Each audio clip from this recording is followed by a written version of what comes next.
Hey everybody, Charles from Just Takes One. What I'm going to do today is I'm going to give you a presentation about some books that were kind of missed last year in 2020. Last year was such a crazy year and everything was changing and books got pushed back and people's lives were thrown up and down. Stores were being shut down for some times and books were missed. Great books were missed. And what I'm going to do today is I'm going to present you 40 books. 40 books to show you how great we had it.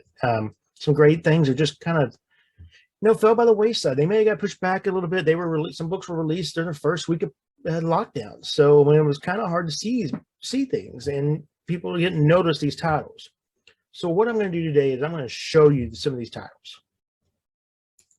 So what I have here is 40 elementary titles that you might have missed. Technically, there's 41 because there's an English and Spanish edition of a book, but there's still 40 titles. They're great titles. They didn't get the love and attention they need, and that's what I want to present you today. So it's my elementary pandemic recap 2020. And these are some of the review agencies I have access to. I don't get all of them. There's so many out there, but these are 5 of the bigger ones, especially for the school and library market, which I work in in the real world. So you have AOA, which is book list, Hornbook, Kirkus, Publishers Weekly, and SOJ. And how I see it is AOA and SOJ are more for the world I see and what I deal with. Doesn't mean the books are not great for public use. They're always great for that as well, but they have more of a school and library tint to it in their reviews and their mentions, and that's what I really know. Kirkus and Publishers Weekly, they do a lot more reviews, and their fine reviews are great, but they're just not for the market as so much. They're for school use and library use. They're still great reads. If it's a star review from Kirkus, it's still going to be great. Don't worry about that. Just how they see stuff. So I kind of see an AOA or SOJ review is really worth 2 Kirkus and Publisher Weekly reviews together, just because of what they serve. And what I'm going to do is you'll see marks here. You'll see a review here. It says AOA, and it says Kirkus and Publisher Weekly. Those are going to be starred reviews. I'm only going to not put on marks on books that got starred reviews for those. Some books didn't get starred reviews in this list. Doesn't mean they're bad books. They just get reviewed, and things just got kind of crazy. So I hope you enjoy, take a look, and if you really like this stuff, make sure you write it down, go ahead out there and get it, and enjoy. So one real quick thing before we take off, the first thing in the corner, you'll see a numbers like 7 to 12. You may see 9 to 12 and all that. That is the grade levels we think the books best fit in, or at least I think the best fit in. So they go down to 7th grade, 8th grade, go up to about 12. It really wouldn't say much below 7th grade on any of these books. Some of the books are more 9 to 12, so I would say they shouldn't really be in middle grade. They fit 9 to 12, and there's a couple of them that will say mature content. It's probably from 10 to 11, 12, a little bit more, but this is kind of the aspect. But the first book we're going to do today is Hood by Jeannie Elder Mook. It's a new take on Robin Hood, the myth, the legend, and by doing it, Robin Hood and Robin's and Marion's daughter are taking up the mantle. Very cool idea, very good book. I think a lot of people like it. Robin is always kind of popular, and it got an SOJ review.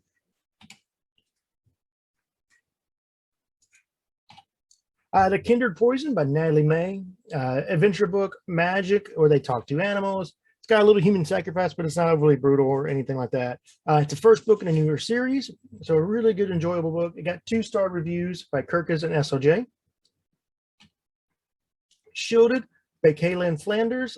It's a fantasy book, woman warrior book. Very cool book. Very interesting. It's the first book in a newer series, and I really kind of liked it. It's got that King Arthur kind of feel, magic, that kind of aspect of it. But you have The Curse from Frank Miller. Came out last year. I think this is better than that.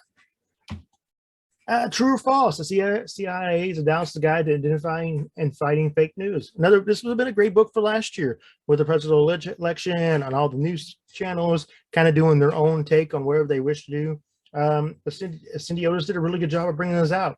Talked about fake news to history and how to analyze news. So this book will have a good spot in your library or your students' education for a while to come. And again, an AOA, a Published Weekly, and an SOJ Star Review. Heads Up, Changing the Minds of Mental Health by Melanie Siebert. Very cool book, very good. Last year, we're getting everybody come back from the pandemic, and there's a lot of mental health issues coming out there. Some people didn't do very well. Some people are not going to do well coming back. It's going to be anxiety and panic attacks, all kinds of stuff. And this gives them a little access to the understanding of mental health. Features real team stories, a guide for mental health, how to help people who are suffering from mental health issues, and a resource for themselves to help. So it's a really good all-around guidebook. I got a starred review from Kirkus. I really thought it should get a little bit more, but it got what it got. So check this book out. It's a good book to have in your system. It might even be a good book to have in the counselor's office for them. Sisters of Splinters of Scarlet, sorry, by Emily Bain Murphy. Nice historical fiction, magic, and it's, if you like Downton Abbey, it's that kind of world setup. So very cool book. Again, an SOJ review, and it's the first one of a series. Cia Martinez and the Moonlight Beginning of Everything by Raquel Vasquez Gilead. I messed your name up, Raquel. I'm sorry. I am horrible with names at times. I might mess up other people's names in here, but please forgive me. I'm just not if I see it wrong, I can't say it right. Unfortunately, it's just locked in my brain that way. It's got a nice Mexican-American lead. It's an alien abduction, and it's a first love, all kind of mixed in. It's a really fun tale. And I got 2-star reviews from Kirkus and Publisher Weekly. One Earth, People of Color Changing and Protecting Our World by Dura Rao. Like I said, I might mess up people's names. I'm sorry if I did. Diverse biography by Eco Warriors, and gives people who are looking to help environment and thinking about careers and that, it gives them career ideas and a little help with that. And it's also got 2-star reviews, Kirkus and Publisher Weekly. Lobizona by Romina Garber. Very good book, the first book in a new series with Cardoza that came out in August. Very cool book about werewolves and immigration and illegal immigration and having a magic school. And it's got a little thing about a woman psycho in it as well. So very cool book. Romina did a really good job here. I think you're going to like it. And it got 2-star reviews, AOA and Publishers Weekly. The Enigma Game by Elizabeth Wynn. Historical thriller set in World War II Scotland. So you get an idea of the World War. It's just a good, read book. You go in and you find yourself, lose yourself in this book. So go out and read this one. You'll really enjoy it. You got a star review from Hornbook and Kirkus. Dark and Deepest Red by Anne Marie McLemore. Great book. Anne Marie always does really good LGBTQ books. And this one's a different little take on the dancing fever that happened 500 years ago. If you don't know about it, read the book. It actually does a really good job explaining it. And it talks about, how the accusations were flying. So it has a little bit of bias as an LGBTQ persecution. So very cool book. And then got 2-star reviews from AOA and Kirkus. A Cuban's Guide to Tea and Tomorrow by Lauren Taylor Namey. Really kind of cool book about a Cuban American girl who gets sent to the English countryside after they have a loss of a family member, and they think she's having mental health issues, and they kind of want her to help her out and reboot. So she gets sent to live with her aunt, and just kind of finding something there that she wasn't expecting. She left the world she knew, went to a wholly different place, and she really kind of liked it there. So a very sweet tale, kind of a rom-com feel, but a really cute book. Today, Tonight, Tomorrow by Rachel Lee Solomon. It's one of those high school rivalry books, rom-com books. I like it a little differently. It's two about people fighting for valedictorian, don't really like each other, kind of despise each other. And their senior year, they always have these pride things they do, and scavenger hunt's one of them. And they get teamed together, and they realize that each of them really kind of likes each other, how they understand the other person better, and it leads to kind of a little relationship with them. I really like it. It's a cute rom-com book for people who really want rom-com, and it's a Publisher Weekly and a Kirkus Star Review. Way Back by Gabrielle Savitt. Eastern European historical fantasy. You don't see a lot of Eastern European books, historical anything, so it's a good one to have. It's got a lot of Jewish folktale traditions mixed in with it, so it's kind of different. Eastern European, Jewish, so it's a nice little diversity that you don't see a lot. And it got 2-star reviews by AOA and Kirkus. The Blossom and the Firefly by Sherry L. Smith. It's a World War II story set in Japan. And during the bombings of Japan and how men were going off to fight.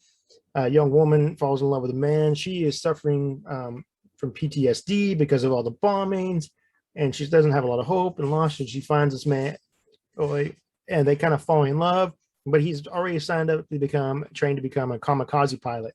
And so it's a very emotional tale that way. I really hoped they would have done better last year. I got a Hornbook Star Review, and it should have got more than that. Running, Natalie Sylvester. This would have been another great book for last year with the election going on. It's about a young Cuban American girl, and her father is running for president, and she doesn't quite agree with everything he says and feels, and she's talking, and they're being scrutinized. They're in the tabloids, and it's got a lot to do with finding yourself, speaking up for your beliefs. But also, it's got a great supportive cast that's a nice diversity of Caribbean island descent. So you just don't have Cuban Americans, you don't have Puerto Rico, you have different islands people represented. So I really like that. And I got an AOA star review. Blood Moon by Lucy Cutthrough. It really is a good book about normalizing the menstrual cycle. It's novel in verse. It did really well. Got 3-star reviews at AOA, SOJ, and Kirkus. And it's going to make boys uncomfortable, but it doesn't mean they shouldn't read it. And it's just really understanding that and making girls okay and self-aware and not fear it and not being shamed because of it. Really great book by Lucy. Burn by Patrick Ness. Dragons and Prophecy. Seriously, do I need to say anything else? It's Dragons and Prophecy. Come on. And it got 3-star reviews, AOA, Kirkus, and SOJ. People will really enjoy this book once you get it in their hands. Daughters of Jubilation by Cara Lee Corthman. Set in Jevon Crew South and historical fantasy. It's got a nice diversity. It's a different aspect if you like Justine Ireland's Dread Nation and Deathless Divide, but kind of that mystical fantasy, historical fiction. We think a lot of people will enjoy this. I got a Kirkus and SOJ star review. Don't Ask Me Where I'm From by Jennifer De Leon. It's a Latinx family that's got to have a lot of family issues going on. The young girl is going to a pretty much white school, so she's kind of singled out because of it. And it's just a really kind of good book about people who are in the diversity, not quite in a diverse area. It's got a lot of Spanish words and slang mixed in to help the story really flow well. My Eyes Over Here by Laura Zimmerman. It's really literally what you're talking about. It's about body image and self-confidence. This young woman, teenage girl, is well endowed in the chest area, and she's always covering it up. She doesn't want people to know, or she's shy about it. She's uncomfortable with, but she wants to play volleyball, so she kind of has to show it. And it's really about having confidence and being yourself, and actually really be a really good read for a lot of boys to understand how that sometimes the objectification is really horrible thing. And there's another book about objectification that really does that soon. Yes, No, Maybe So, Becky Alberati, Albert Natali, and Ashid Saeed. Another book about it has features elections about two main leads, Jewish and Muslim, dealing with they're helping on a campaign, they're door knocking, and one of them has a thing of public speaking, one of them separated from her family. So it's a really good, enjoyable, kind of a rom-com at the same time. Got 2-star reviews at AOA and SOJ. Everything's Not Fine, Sarah J. Carlson. Very good book about drug abuse in the family and having parental drug abuse. Last year was one of the worst years for that. And so you get to see that. And using art as a way to escape. And so I think there's a lot of times these students who are artisans and love art. This might be a really good book for them to see that, it's okay to use art for yourself, but find yourself and help, this family struggles, everything goes on. I got a Kirkus star review. That's really the niche you see the best for, is those people who have more artistic lean into their reading. Foreshadow stories to celebrate the magic and reading and writing YA. Emily XR Pan and Nova Riensuma did the editing, but you see a nice list of authors there. Fantastic book, short stories about different people, just how to make stories and enjoy reading and creating different works. I got an SOJ star review. You too. 25 Voices shared their Me Too stories. Garrett Gertler edited another great list of authors, 25 of them sharing their stories. Very good book. I think it would do well in many circles.